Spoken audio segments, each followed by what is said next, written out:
Bem, irmãos, o tema de hoje, como já foi dito, casa rebelde. E quem é que foi esta casa rebelde? Segundo o versículo de introdução que acabamos de ler, encontra-se em Ezequiel capítulo 12, versículo 2, onde o próprio Deus diz a Ezequiel que ele habitava no meio de quem? Da casa rebelde. E porquê rebelde? É interessante, e é sobre isso que nós vamos estudar esta lição, para trazermos um paralelo aos nossos tempos. A lógica é avaliar o que aconteceu no passado e saber porque é que tornou-se nesta casa rebelde, como diz aqui o Deus, a Ezequiel, e o que é que isto pode trazer para nós. Né? Aquele que esteja em pé a olho, não caia. Portanto, temos sempre o perigo de cair sempre na rebeldia contra Deus. Então, Ezequiel capítulo 12, versículo 2, o próprio Deus fala a Ezequiel que ele habitava num povo, uma casa rebelde. E dizia mais, disse que eles tinham olhos e não viam. E também tinham ouvidos e não ouviam. É interessante que estas palavras, elas estão lá escritas em Salmo 115, onde fala que todos aqueles que adoram a imagens e outros deuses, eles se tornarão como essas imagens. Têm olhos para ver, não veem, ouvidos para ouvir, têm, mas não ouvem, têm pés, mas não andam, enfim. Isso faz uma comparação de Ezequiel com exatamente o que está escrito em Salmos, por causa dos ídolos de adorarem outros deuses. Nós vamos então agora comparar, no tempo de Ezequiel, que é um paralelo com, isto é, Ezequiel também estava no tempo do profeta Jeremias. Nós vamos então um bocadinho atrás ao livro de Jeremias, vamos ao capítulo 39 e 38, mas vamos lá comparar este tempo, como é que estava o povo, vamos ver como é que estava o rei, no tempo de Jeremias, para Deus dizer que era uma casa rebelde, e também vamos falar sobre o povo. Os irmãos sabem quem foi o rei Zedequias? Bem, nós temos que ir a um ponto em que Nabucodonosor está prestes a invadir Jerusalém, não é? Para destruir Jerusalém, queimá-la e levar cativo os nobres, nesse caso os nobres deste povo. Então vamos lá ao versículo 39 e ler o versículo 6 e 7 e falar um bocadinho sobre o rei Zedequias. O que é que aconteceu com o rei Zedequias? Versículo 6, no capítulo 39. Nos diz assim: E o rei de Babilônia, nós sabemos que é Nabucodonosor, matou em Ribilá os filhos de Zedequias diante dos seus olhos. Também matou o rei de Babilônia todos os nobres de Judá. E o que é que aconteceu mais? Versículo 7. E cegou os olhos de Zedequias e o atou com 2 cadeias de bronze para levá-lo a Babilônia. Irmãos, então o que é que aconteceu aqui com o rei Zedequias? Além de, à frente dele, Nabucodonosor matar os seus filhos, né? Ele próprio matou todos, o rei matou todos os nobres de Judá, né? Que eles faziam parte da corte do rei, e também fez algo grave, né? Ele cegou os olhos do próprio rei, né? Imaginemos o rei que na sua glória, no seu reinado, acaba por gravar a morte dos seus filhos e agora cega. Qual foi a última visão que ele teve na sua mente? Aquele terrível ato de violência, presenciar, nesse caso, a morte dos seus filhos e tudo que ele tinha. E agora ele foi preso e levado para a Babilônia. É interessante, a pergunta é, será que ele podia evitar tudo isto? Nós sabemos que além de acontecer isto, Jerusalém foi destruída e foi queimada a fogo. A pergunta é, será que houve uma oportunidade para o rei Zedequias mudar o seu futuro? Vamos comparar então com o versículo 38, nós lemos o 39, vamos atrás um bocadinho. E vamos ler o versículo 38, o versículo 17 e 18. Estamos a falar no capítulo anterior ao acontecimento, a este drástico acontecimento. E vemos o versículo 17 e 18, que é o conselho de Deus, através de Jeremias, ao rei. Ora, interessante o que é que está aqui no versículo 17. Então, Jeremias disse a Zedequias: Assim diz o Senhor Deus dos exércitos, Deus de Israel, se voluntariamente saíres aos príncipes do rei de Babilônia, então viverá a tua alma. E esta cidade não se queimará a fogo, e viverás tu e a tua casa. Interessante. E o versículo 18. Mas Se não saíres aos príncipes do rei da Babilônia, então será entregue esta cidade na mão dos caldeus, queimá-la-ão a fogo, e tu não escaparás da mão deles. Então, era possível Zedequias mudar o seu futuro? Era. Simplesmente. Só precisava de uma coisa. Obedecer à voz do Senhor através do profeta Jeremias. E nós vemos qual foi o resultado? Nós acabamos de ler, não é? No versículo 39, e sem falar que Jerusalém pereceu tudo isto, não é? E isto vemos aqui o porquê desta rebeldia. A rebeldia é Deus anuncia como o povo deve perseguir, neste caso o rei, e ele faz sempre o contrário. O que é isto? É rebeldia. Agora, a culpa disto tudo é Deus? Não, o filho, temos o livre-arbítrio, né? As nossas escolhas, e o próprio Deus diz, se escolheres isto, acontecerá isto. Mas o contrário também te acontecerá. Portanto, temos a ver aqui realmente o que aconteceu com o rei. É interessante que em Jeremias, capítulo 42, e o versículo 2 e 13, e 42, 9 e 12, fala no resto que sobrou, no remanescente que sobrou do povo de Israel. E vamos ver agora, depois de todo este acontecimento, os irmãos têm que ter em mente o que é que aconteceu à cidade, o que é que aconteceu ao rei, agora o resto que ficou, o que é que eles vinham pensar? Bem, se aconteceu tudo isto, o rei não deu ouvidos a Deus, né? O que é que lhe aconteceu? Então, nós. Então vamos ver agora o capítulo 42 e o versículo 2 e 13. Vamos falar sobre este remanescente que agora não sabia o que é que havia de fazer. Ele estava com ideias de descer ao Egito, né? Deixarem Judá, Jerusalém, e descerem agora para o Egito. Então eles, na sua boa fé, penso eu, né? Segundo estas palavras, eles procuraram a orientação do Senhor. O que é que nos diz? O versículo 2. E disseram a Jeremias, o profeta, aceita agora a nossa súplica diante de ti e roga ao Senhor teu Deus por nós e por todo este remanescente, porque de muitos restamos uns poucos, como nos veem os teus olhos, para que o Senhor teu Deus nos ensine o caminho por onde havemos de andar e aquilo que havemos de fazer. Até aqui tudo muito bem, não é? Realmente este remanescente reconheceu que agora sobraram estes homens e pediram o conselho de Jeremias para consultar a Deus, para perguntar o que é que eles deveriam fazer. Até aqui, tudo muito bem. Então vamos agora ao versículo 42 na mesma e vamos ler o versículo 9 e 12. E vamos ver o que é que Deus, assim como falou a Jeremias, agora fala a este povo. Versículo 9, 10, 11 e 12. Vamos ver o versículo 9.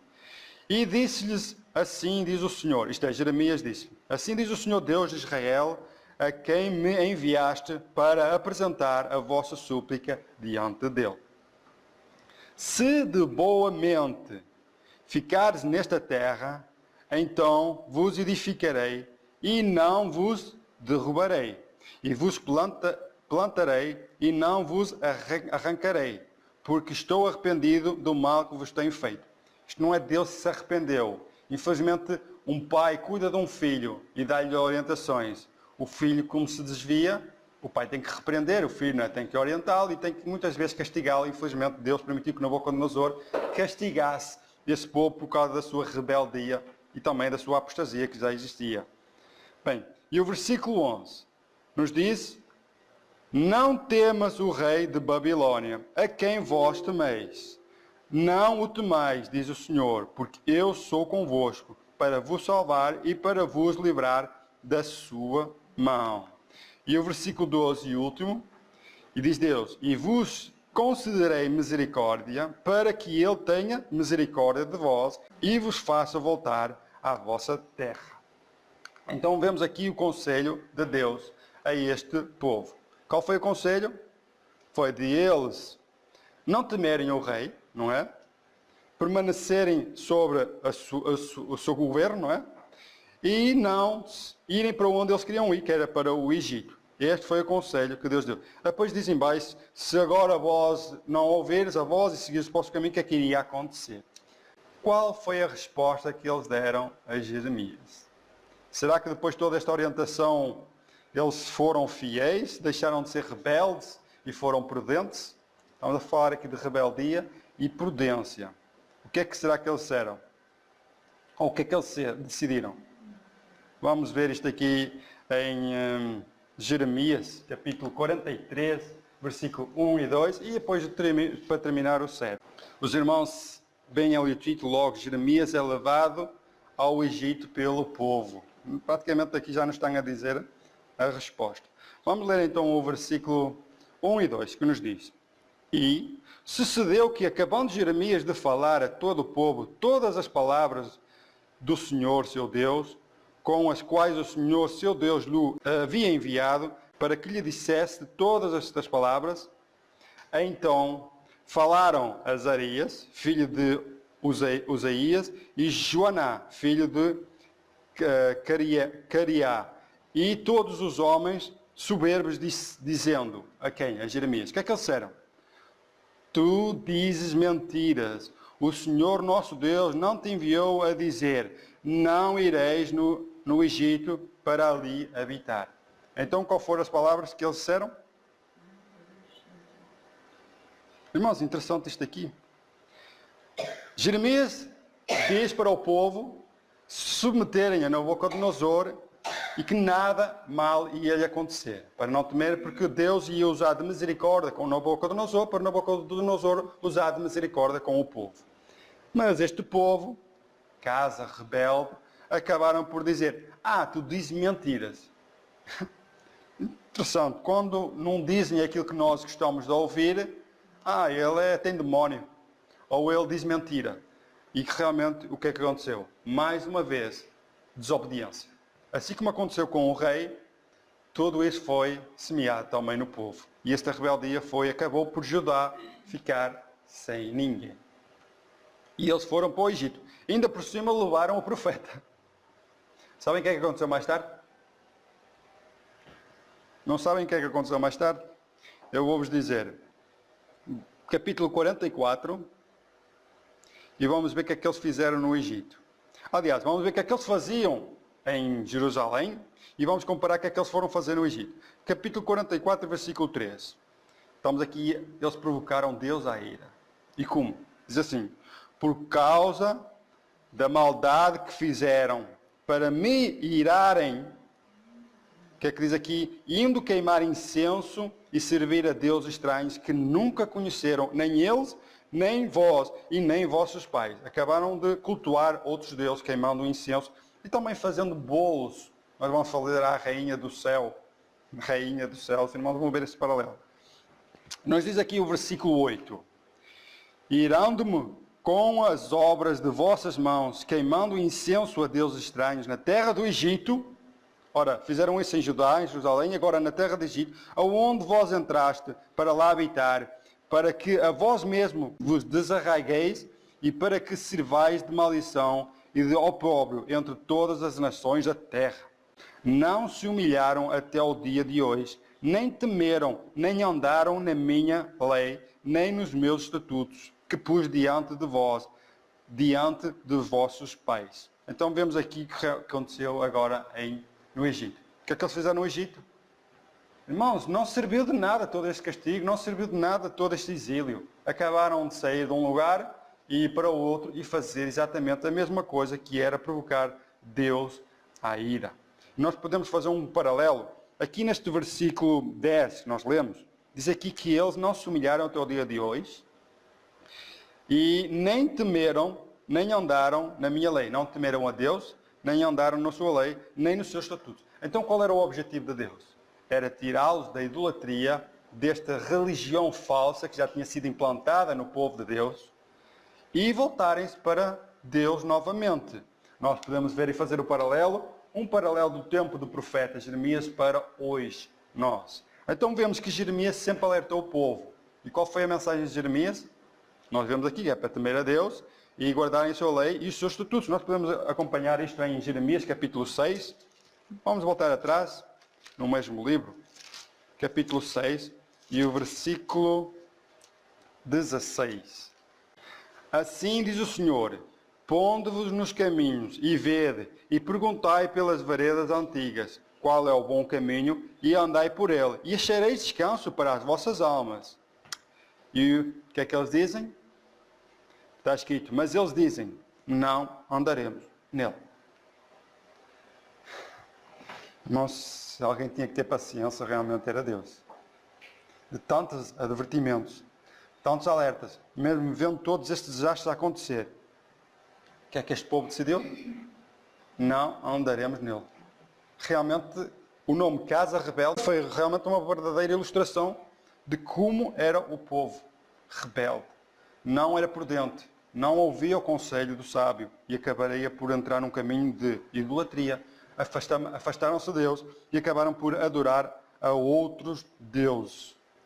E a pergunta é, como é que um povo com leis perfeitas, com juízes, estatutos perfeitos, acabaram por se desviar do único Deus e adorar e até queimar incensos a outros deuses que nunca o conheceram, nem eles nem os seus pais, e a fazer bolos para a rainha do céu, etc, etc. Os irmãos apoiam-se mais tarde, se tiverem algum tempo, leem este capítulo na totalidade, que é para compreender o que realmente fazia esse povo e tentar trazer um paralelo para os nossos dias hoje, né? Nós acabamos de ler Jeremias, e eles dizem que não andaremos nele, e agora vamos trazer um paralelo para nós hoje. Testemunhos para a Igreja, volume 13, capítulo 27, e que nos diz assim: a fé e o amor são auros tesouros, elementos grandemente escassos aonde? Entre o povo de Deus. Irmãos, isto aqui não é para o povo de Israel. Atenção, isto é para a Igreja. É que se nós estivermos a falar sobre o povo, ok, realmente o povo de Israel, o povo rebelde, realmente fé e amor não havia. Mas o problema aqui é que são escassos entre o povo de Deus. Não quer dizer que não há. Há, mas está em extinção. Diz assim, foi-me mostrado que a incredulidade nos testemunhos de advertência, animação e reprovação estão afugentando ou afastando a luz do povo de Deus. Diz, a incredulidade fecha-lhes os olhos, de modo que se acham ignorantes de sua verdadeira condição. A testemunha verdadeira assim descreve a cegueira deles. Nós acompanhamos isto em Apocalipse capítulo 3, versículo 17, que diz, e não sabes que és um desgraçado, um miserável, um pobre, cego e nu. Esta é a condição nossa hoje. Somos escassos em fé e amor. E diz que a incredulidade ela fecha-nos os olhos de ver a realidade. Irmãos, se agora Deus enviasse um profeta e dissesse, olha, estamos todos mal. Estamos todos cegos, nus, a pensar que estamos todos bem e estamos todos mal. O que é que nós íamos dizer ao profeta? Ele diz mentira. É que o profeta, o nosso profeta, é os testemunhos que nos foram dados à igreja para nos orientar qual é o bom caminho e andar por eles. Por isso é que existe 9 volumes de testemunhos para a igreja em que a profetisa, Ellen White, sempre aconselhou a Deus, sempre aconselhou o povo para se prepararem para a vinda de Jesus, para deixarem os seus erros, a sua incredulidade e se apegarem unicamente à justiça de Jesus. Este povo tem um paralelo conosco hoje. Nos diz mais ainda testemunhos para a igreja, capítulo 13. Nos diz, irmãos, ela a dizer-nos isto, está desaparecendo a fé na próxima vinda de Cristo. O povo está a deixar de acreditar na próxima vinda de Cristo. Porquê? Eles dizem, meu Senhor tarde virá, como está escrito em Mateus 24, capítulo 48. Não se diz apenas no coração, mas exprime-se também em palavras, e ainda mais, decididamente nas obras. Isto é, pelos seus atos, pelas suas palavras, pelo que está no seu coração, e tudo que eles fazem, eles mostram que não têm fé na volta de Jesus. Diz, a insensatez neste tempo de espera está entorpecendo os sentidos do povo de Deus quanto aos sinais dos tempos. A terrível iniquidade que predomina requer máxima diligência e o testemunho vivo, a fim de manter o pecado excluído da igreja. A fé tem estado a descrescer. Significa que a fé, em vez de crescer, tem estado a diminuir. E a decrescer assustadoramente. E só mediante o exercício pode ela aumentar. Então precisamos de exercitar o quê? A fé. Então, porquê tudo isto? Qual é a origem de tudo isto? Irmãos, é interessante o povo chegar a este ponto. Sabemos porque a verdade, ela nos santifica, ela nos liberta do erro.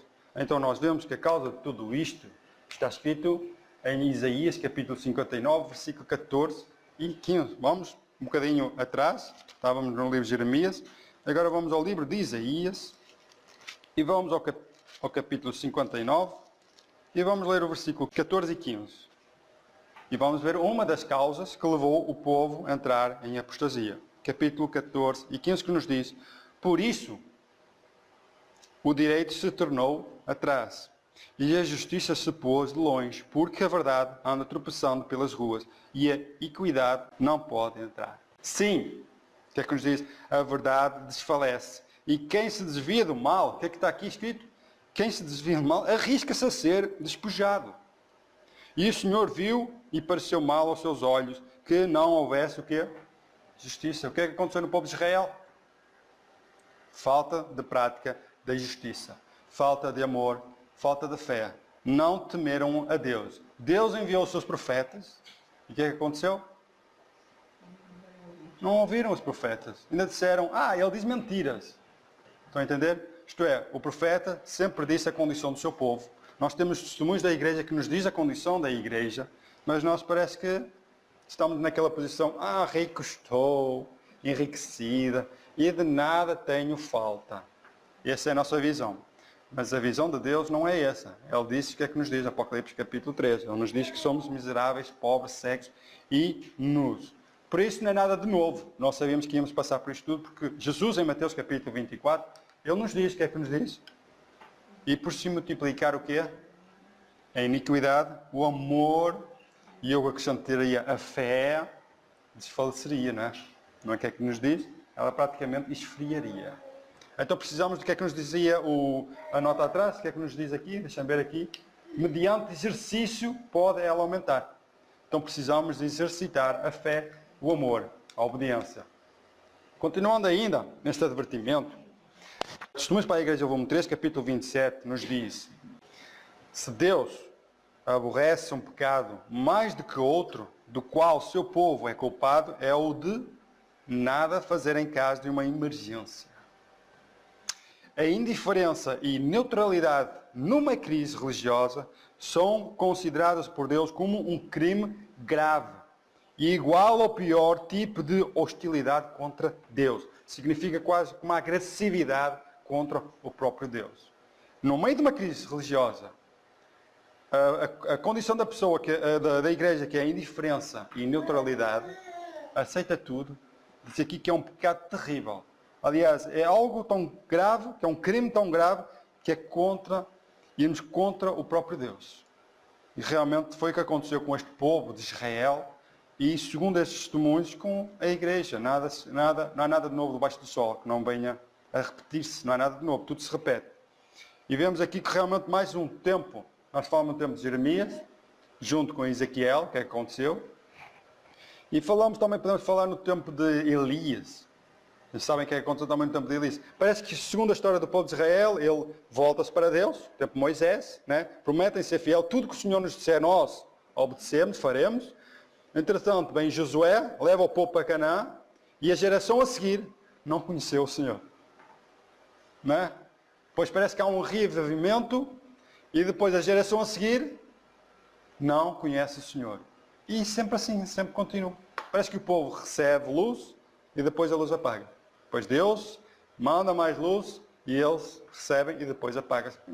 Parece que, será que na igreja é diferente? Ou pode ser igual? É que nós vamos ler aqui os testemunhos e vamos ver que é exatamente igual. E esta história que eu estou aqui a ilustrar é para que nós não voltemos a repetir a história que o povo de Israel, porque eles não tinham outros exemplos. Não é? Aquilo aconteceu com eles. Nós hoje estamos a ver estas coisas lá no passado e serve de exemplo para nós. O apóstolo Paulo também nos diz isso. Então vamos lá ao tempo de Elias e ver lá a condição do povo de Israel, que nos diz, os irmãos podem acompanhar, 1 Reis, capítulo 18, versículo 21. E então Elias se chegou a todo o povo e disse: até quando cocheareis entre dois pensamentos? Se o Senhor a Deus seguiu, se é Baal, seguiu. Porém o povo, aqui é diferente. No caso de Jeremias e Ezequiel, eles disseram: não faremos, né? Tu dizes mentira. Jeremias diz ao rei: ora, não faças isso, faz aquilo, e ele não fez. Aqui o povo não fez nada.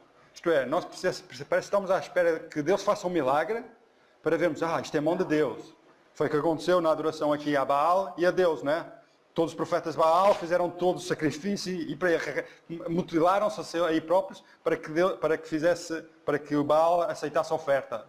Mas quando Elias fez a oferta ao Senhor, choveu, né? Veio um fogo consumidor que consumiu a oferta, altar, ainda a água que havia à volta do altar. E souberam que Deus é Deus. O que é que o povo fez depois?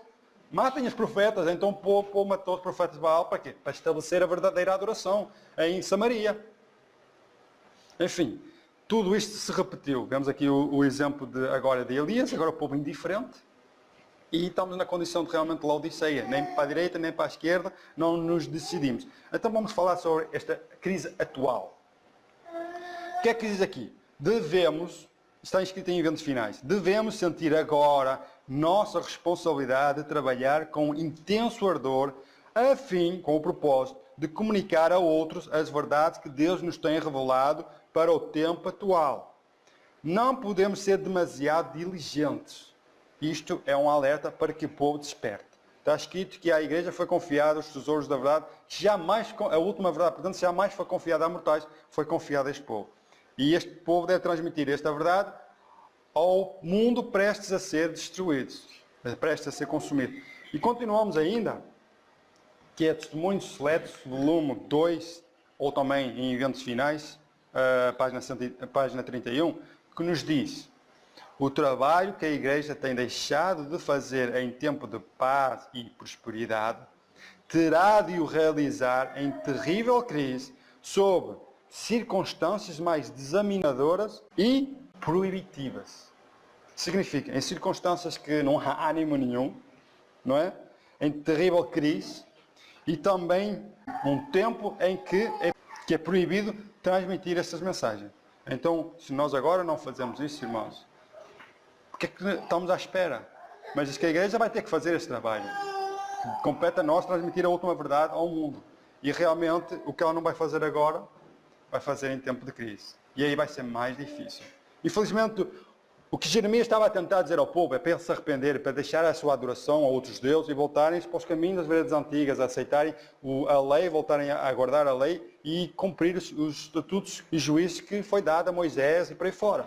Era deixar a adoração aos deuses falsos e cultos a Deus falsos e voltarem para o verdadeiro Deus. Exatamente a mensagem de hoje é todo deixar a cristandade, Babilônia, não é? Sai dela, povo meu, e voltarem-se ao verdadeiro Deus. Esta é a mensagem. Mas isto, irmãos, é preciso que precisamos do espírito de Elias, não é? E Deus prometeu enviar o espírito de Elias para o povo, está escrito em Malaquias, capítulo 4, versículos 6 e 9. Isto cumpriu-se na vida de João Batista e também irá cumprir-se no derramamento da chuva serôdia, não é? Quando a terra for iluminada com a glória de Deus. Nos diz assim em Malaquias capítulo 4, versículos 5 e 6.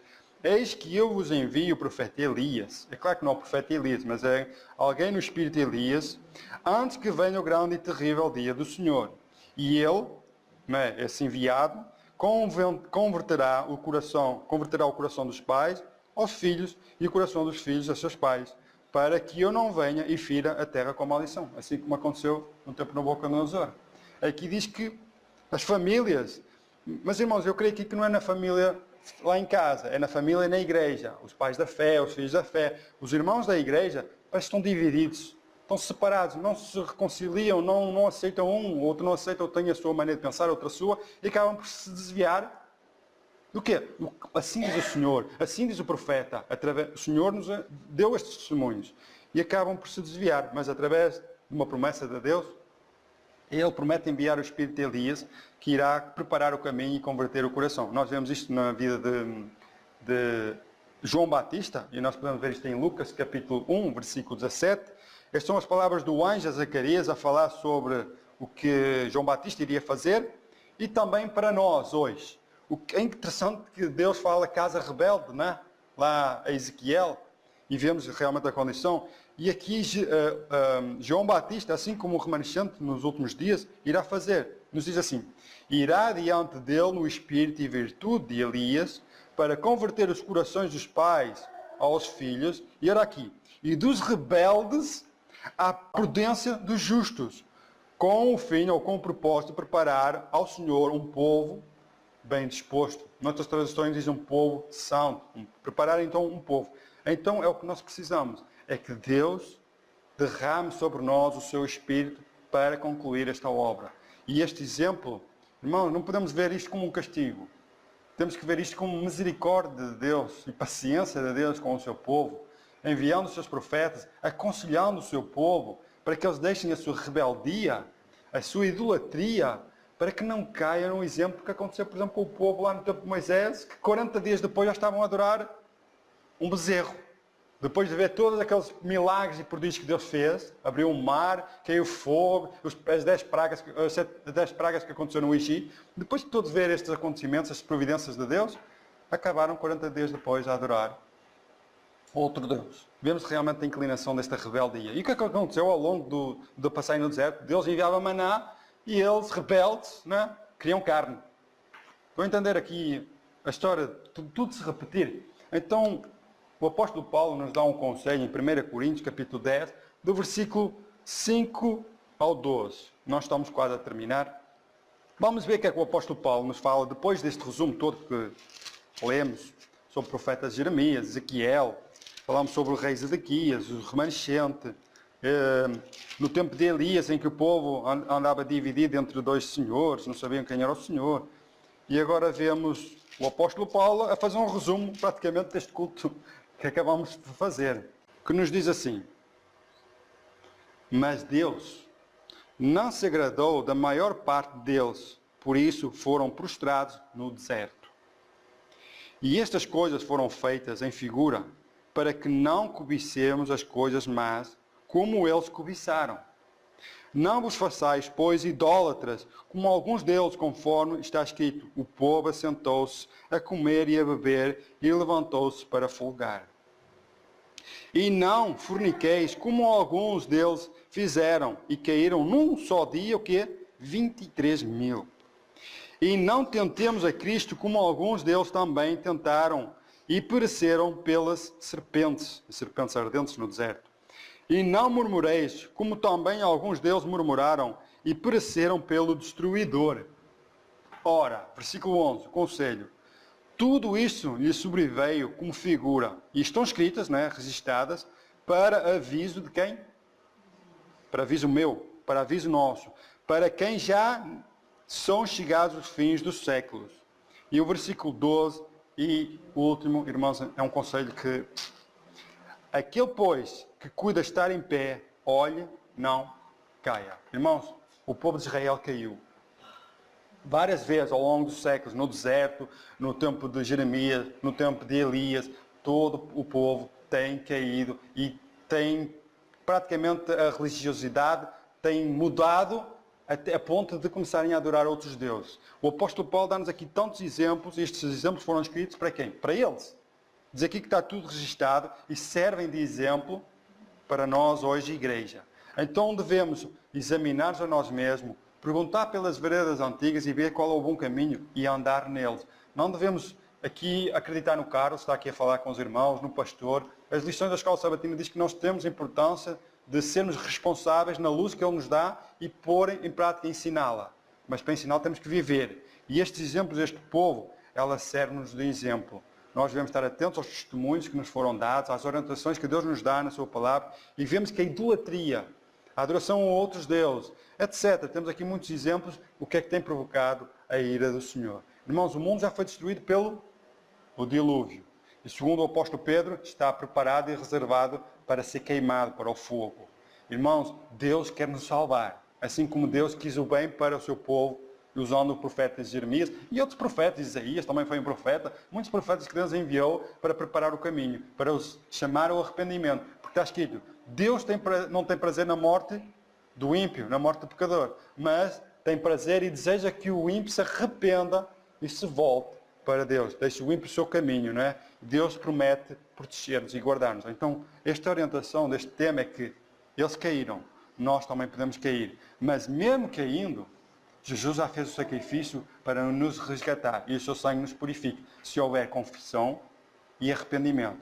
Deus deseja que nós nos arrependemos. Mas arrepender-nos do quê? Temos que ver o quê? Temos que examinar-nos a nós mesmos e ver se permanecemos na fé, se é que já não estamos reprovados, né? Então, a orientação final é aquele, pois, que cuida de estar em pé, olhe, não cai, porque temos muitos testemunhos, principalmente nos testemunhos do Espírito de Profecia, em que diz que grandes estrelas caíram. Não é nada de novo. O povo também caiu e foram muitos.